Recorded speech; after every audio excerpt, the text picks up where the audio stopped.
अस्सलाम वालेकुम गाइस। अल्लाह पर तवक्कल कैसे होना चाहिए सुने इस वीडियो में। दुनिया में ना हर चीज़ से मायूस हो जाना, लेकिन एक बात को हमेशा याद रखना कि अल्लाह की रहमत से कभी मायूस मत होना। ये बात उस वक़्त इंसान को समझ में आती है जब इंसान को दुनियावी सारी कैफियतें, सारे वसाइल जवाब दे चुके होते हैं। इस बात को आप हज़रत याकूब अलैहिस्सलाम से रिलेटेड करके देखें।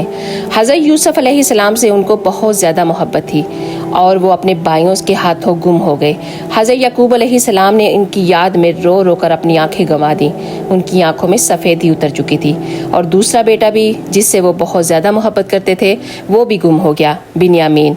और जो बाकी उनके बेटे थे उनको कुछ माल देकर भेजा कि गल्ला ले आएं। अब वो जमा पूंजी भी जो थी वो सब ख़त्म हो गई, यानी सारे जो वसाइल थे सब ख़त्म हो गए।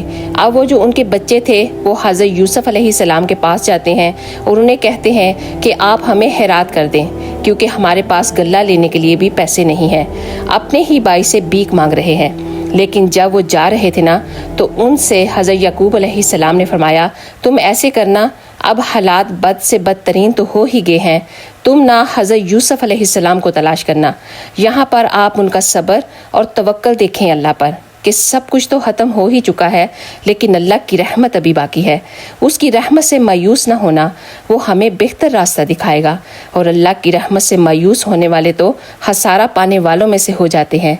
यानी हज़रत याकूब अलैहिस्सलाम का सब्र और अल्लाह की रहमत पर यकीन और तवक्ल काबिल तारीफ़ है।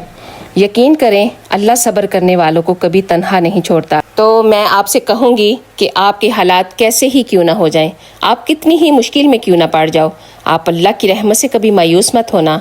सब छोड़ जाएंगे, लेकिन यकीन रखना कि वो तुम्हें कभी भी अकेला नहीं छोड़ेगा। वो हर हाल में आपके साथ रहेगा इंशाअल्लाह।